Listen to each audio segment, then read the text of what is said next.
Assalamualaikum warahmatullahi wabarakatuh. Bagaimana kabarnya semua? Sehat-sehat ya. Anak-anak, pada pembelajaran kita kali ini, sebelum memasuki materi, saya ingin mengajak kalian menyaksikan bersama video yang saya tayangkan.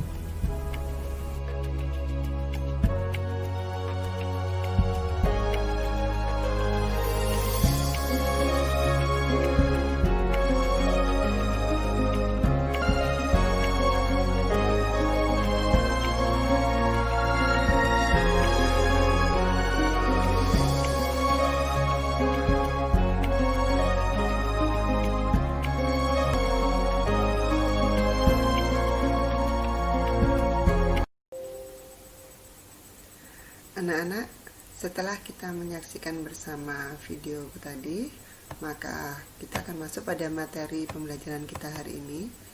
Bahwa tujuan pembelajaran kita yaitu agar kalian dapat menjelaskan perkembangbiakan generatif pada tumbuhan Angiospermae, dapat mengidentifikasi alat perkembangbiakan generatif, menjelaskan proses penyerbukan tumbuhan, mengidentifikasi macam-macam perantara penyerbukan, menjelaskan proses pembuahan, dan menjelaskan proses penyebaran biji.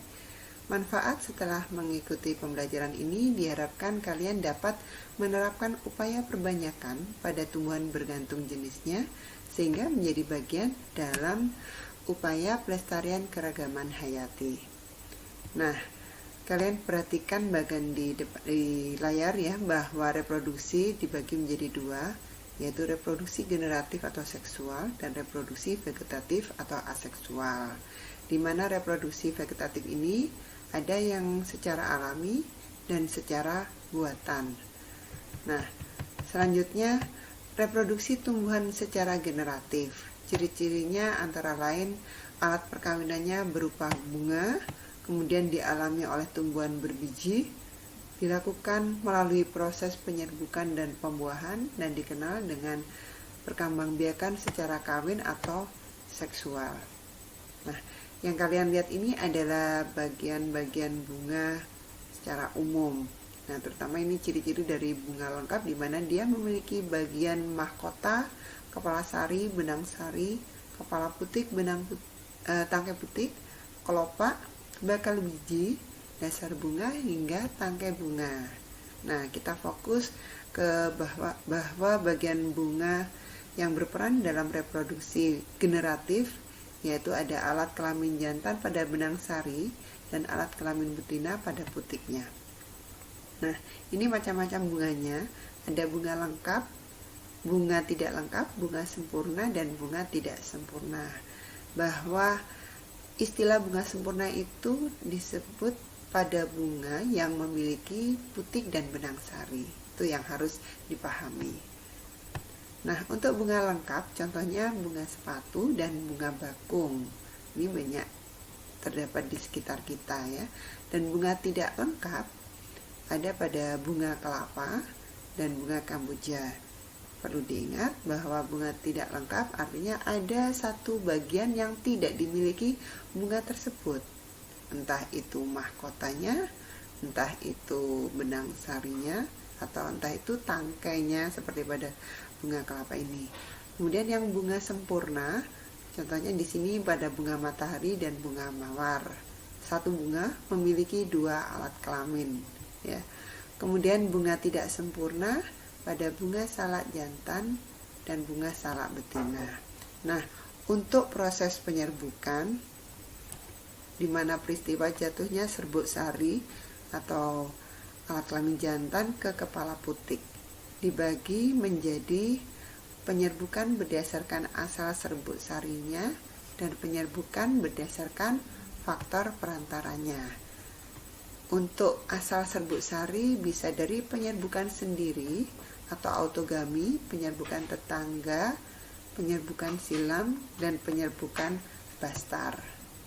Penyerbukan sendiri di mana serbuk sari dari satu bunga jatuh ke kepala putik bunga itu sendiri. Contohnya pada bunga biseksual atau bunga hermafrodit, satu bunga memiliki dua alat kelamin. penyerbukan tetangga terjadi pada tumbuhan berumah satu atau monoesis, di mana serbuk sari dari satu bunga jatuh ke kepala putik bunga lain, tetapi masih dalam satu tumbuhan.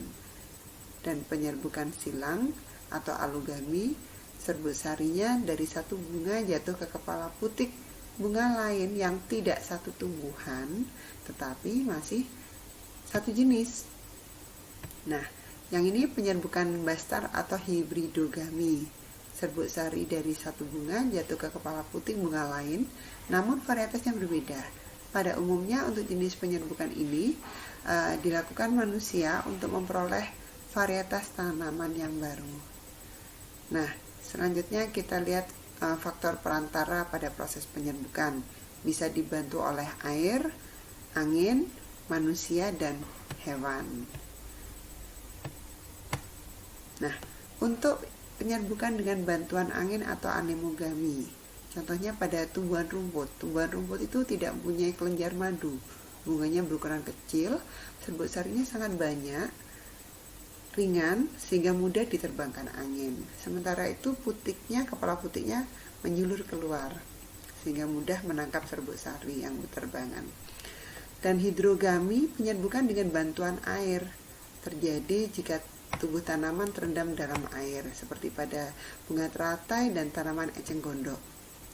Zoidiogami adalah penyerbukan dengan bantuan hewan yang bisa membantu proses penyerbukan, antara lain serangga, burung, kelelawar, dan siput. Ya. Nah, sekarang kita lanjutkan pada reproduksi tumbuhan secara vegetatif. Keturunan baru terbentuk tanpa proses peleburan gamet jantan dengan gamet betina. Artinya tidak melibatkan peleburan gamet jantan dan gamet betina. Perkembangbiakan vegetatif alami terdiri dari akar tinggal, umbi lapis, umbi akar, umbi batang, geragih, tunas adventif, dan spora. Dan untuk vegetatif buatan dengan proses mencangkok, stek, okulasi, merunduk, dan menyambung. Nah, tumbuhan berkembang biak secara vegetatif bisa juga melalui proses penyebaran tumbuhan. Ya, nah misalkan dengan bantuan tanpa bantuan dari pihak luar, artinya biji cangkang buahnya menyebabkan biji terpelanting, kena matahari menyebabkan bijinya terpelanting menjauhi induknya. Misalkan pada petai Cina, kacang kedelai. Kalau bantuan dari luar, dari hewan dan manusia, angin, air, keadaan tanah, dan erosi. Nah, anak-anak, demikian penjelasan dari saya. Kalian kerjakan tugas berikut ini sampai dengan batas waktu 4 hari, ya, dicatat, kemudian dikerjakan dan dikumpulkan melalui link ini, ya nak ya. Anak-anak, demikian materi pembelajaran kita hari ini. Jangan lupa banyak berdoa, jaga kesehatan, tetap semangat, dan assalamualaikum warahmatullahi wabarakatuh.